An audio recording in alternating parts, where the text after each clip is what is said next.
Hello and welcome to part number 8. So I want to be honest with you guys. I had some issues to model the little putty, the little knob here. So talking about those knobs here. And so I started this video, I would say 3-4 times, and then I realized I have to check out something off camera. And that's what I did. So for all you that already downloaded the zip folder with all those reference images, I would recommend to reload that and just download it again. So I updated something in there, and if you want to follow me, so you now you need those one of those pictures I added to that zip folder. All right, so let's start with that. So I'm going here to the side view and I'm gonna bring in another image plane, and that's in that updated folder under a new folder, small putty, and that's the small putty 1. So that's what I used to get this knob in the right shape. Okay, so once you brought that in here, you need to change some minor settings. So you have to translate it in Y to 0.09, and then in Z minus 0.02, and we have to scale it proportionally, and it should be Y and Z. So I'm just drag and select all the scales here and then type in 0.257. So now you realize that I read those numbers.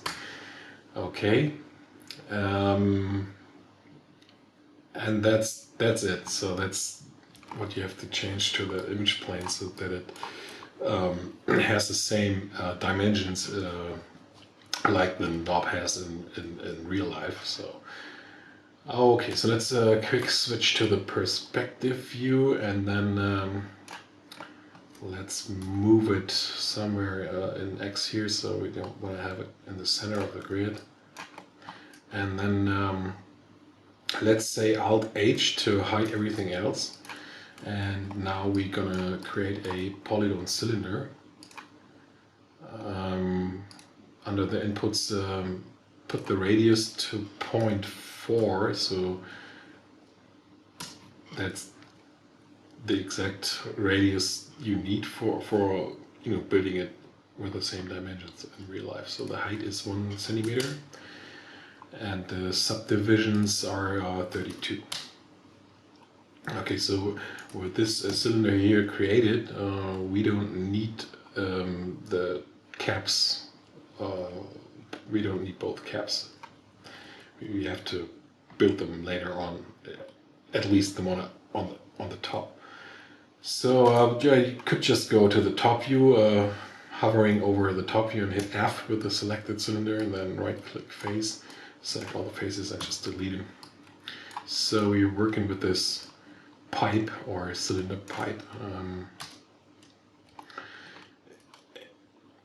Like I said, so I had some problems to realize this, but now I think I have the right way to do it. So we have to bring up the cylinder about 1 millimeter higher, so translate that in Y.1. So I measured all that, on the real machine. So in the, let me just turn on wireframe mode. So the knob itself is, it's almost exactly 1 centimeter high, and it's getting over the main case of that 303. So it's 0.6 millimeters, and then what's going down here, that's 0.4 millimeters. So that's why we moved up the cylinder 1 millimeter. So I could have moved down the image plane as well, but that's how I do it now. Okay, so let's go to face mode. No, face mode. Select all the 32 faces, and then we're doing an extrude. So press the extrude button. So now I'm going back to the perspective view. I'm going to quad view, so sometimes it's very handy to look at two different perspectives. So I'm looking down here, but I'm working up here in the perspective view. So when I do the extrusion and extrude it, so that's the local translate Z. So I move that out, so then I look down here, so that I see, okay, how far is it, I have to extrude it. So I tested different ways, so I know that it has to be something like 0.045. 0.045.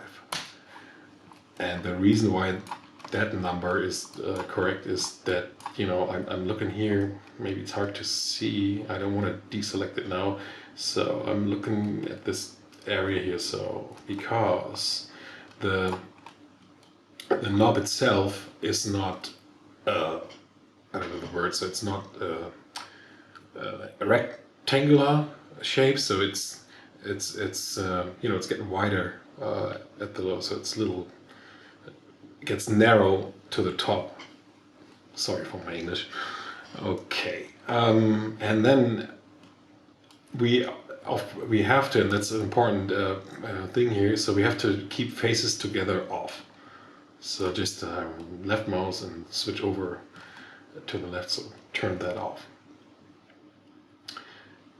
And now again, I'm looking down here, so I have to adjust the width of those extrusions, and so I only can, you know, check at the image, so like how narrow that has to be. So I'm scaling now here, and yeah, so the red arrow is always X, so I'm scaling here in X down to a point where it, you know, comes close to the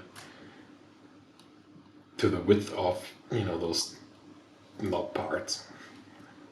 Okay, so it's always a little bit eyeballing, but things you can measure in real life, so you don't have to eyeball. So that's a part where you have to eyeball. So I think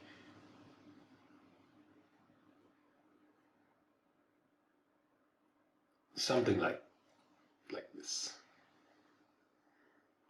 So that's a local scale X here. So I think I remember it was 0.2.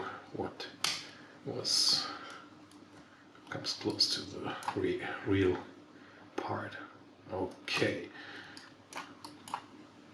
Let me hit Q on the keyboard now to not deselect, so go to, that's, you know, I mean, if you hover over those functions here or those tools, so now I'm pointing with my finger on the screen to show you something. Oh, that's smart.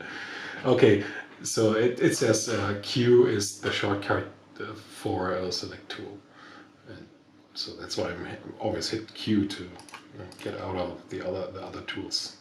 So I'm still in face mode, but I can't, besides selecting faces, I can't screw anything up here. Okay, let me go to object mode and have to think for a second now. Okay.